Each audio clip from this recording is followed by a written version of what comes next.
Tafuta kuwa na kiasi katika mambo yako yote. Mithali 12 mstari wa 28 inasema, katika njia ya haki kuna uhai, wala hakuna mauti katika mapito yake. Mungu ameruhusu nuru ya matengenezo ya afya kuangaza juu yetu katika siku hizi za mwisho, ili kwa kutembea katika nuru tuweze kuepuka hatari nyingi ambazo tutakumbana nazo.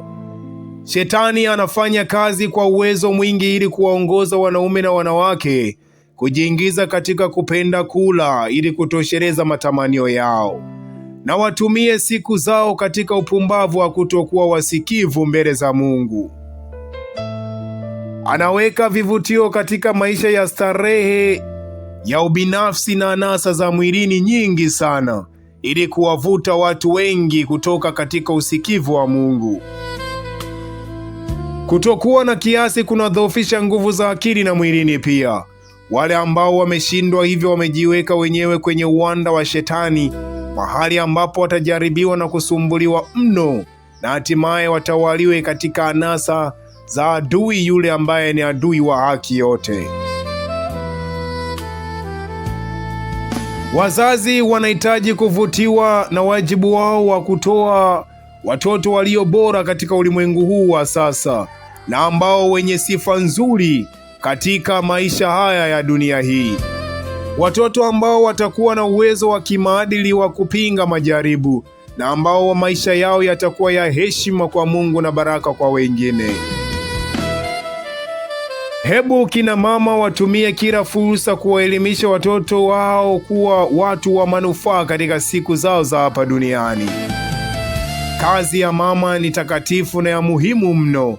Anapaswa kuwafundisha watoto wake tangu utotoni mazoea ya kujikana na kujitawala nafsi.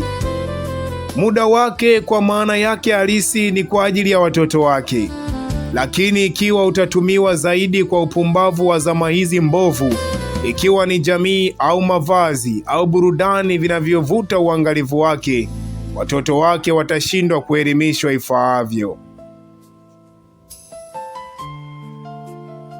Kukosa kiasi huanzia mezani, na kwa wengi uchu wa chakula unaendekezwa hadi anasa inakuwa asili ya pili.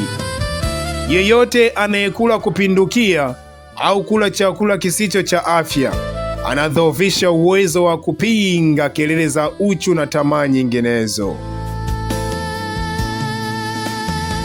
Wazazi wengi, ili kuepuka kazi ya kuwaelimisha watoto wao kwa subira tabia za kujinyima, wanawaingiza katika kula na kuwafanya kula kile wakipendacho. Shauku ya kukidhi ladha na kuridhisha tamaa ya chakula haipungui kwa ongezeko la miaka. Na vijana hawa ambao wamejiingiza katika kukosa kiasi, wanapokuwa wakubwa katika maisha yao utawaliwa na msukumo huo huo na kuwa watumwa wa tamaa za ulafi, watumwa wa anasa nyingi za kidunia, watumwa wa zinaa, watumwa wa ulevi, watumwa wa kutokuridhika na mali walizonazo, watumwa wa anasa, watumwa ambao watakuwa ni watu wa kuvuta zaidi katika rushwa za maisha na kutokuwasaidia watu wengine kwa sababu ya ulafi waliojitengenezea tangu walipokuwa watoto.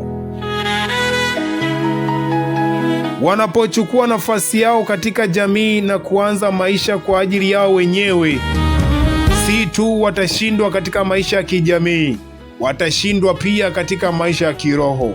Watashindwa kumpinga Shetani na majaribu yake yote, kwa sababu hawakuweza kupinga jaribu la kuwa na kiasi na kula kwa ulafi, na hatimaye wanaingia kwenye majaribu ambayo hawataweza kabisa kuyashinda, na baadaye wanapoteza uwezo wa kusimama imara katika kumpinga Shetani, naye Shetani anawaingiza katika uraibu mkubwa wa maisha ya anasa, na hatimaye wanashindwa kuweza kuingia katika mafundisho ya Mungu na kuingia katika upotevuni. Basi leo, mpenzi msikilizaji wa Sauti ya Nuru Gizani, hili jambo likawe lako. Kama mzazi, ukasimamie vyema maisha ya watoto wako, hususani wakina mama. Wewe ni mtu uliyeaminiwa sana na Mungu katika kuwalea na kuwatunza watoto wako. Ni jukumu letu sote, baba na mama, lakini mama, zingatia sana katika kuwatunza watoto wako na kuwalea vyema katika maisha yatakayompendeza Mungu. Mungu awabariki sana. Mimi ni msimuliaji wako, ninaitwa William Charles. Karibu katika makala nyingine. Bye.